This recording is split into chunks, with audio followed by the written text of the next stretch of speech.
আসসালামু আলাইকুম, কেমন আছেন আপনারা? আজকে আমি তৈরি করব চিড়ার পোলাও। প্রথমে ফ্রাই প্যান দিব, ফ্রাই প্যানে একটু তেল দিব, তেল দিয়ে কাঁচামরিচ পেঁয়াজ কাটা দিব, দিয়ে ভালো মতন নাড়াচাড়া করে ভেজে নিব, হালকা লাল লাল করে ভেজে রাখা বাদাম মিশ্রণ করব, করার পর একটু নাড়াচাড়া করব। এখন আমি এখানে দিয়ে দেব চিড়াটা ধুয়ে ভালো মতন আমি পানি ঝরায় রাখছি। চিড়াটা দিয়ে ভালো মতো নাড়াচাড়া করব, কিছুক্ষণ 2-3 মিনিটের মতো নাড়াচাড়া করব। করার পর এখানে আমি দিব এখন হাফ চামচ হলুদ গুঁড়া, 1 চিমটি লবণ। হলুদটা দিব কালার আসার জন্য, আপনারা ইচ্ছা করলে সাদাও তৈরি করতে পারেন। আর এখানে 2 চামচের মতন চিনি দেব, যে যেমন মিষ্টি খায়।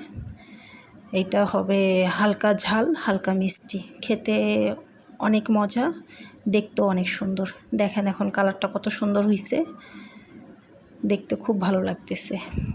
ভালো মতন আমি নাড়াচাড়া করে ভালো মতন মিশ্রণ করে আমি এখন এখানে অ্যাড করব কিশমিশ এবং চেরি ফল অ্যাড করে ভালো মতন এটা এখন নাড়াচাড়া করব কিছুক্ষণ, 2-3 মিনিট 4 মিনিটের মতন নাড়াচাড়া করে আমি এটা এখন বাটিতে বেড়ে নেব, পরিবেশন করব।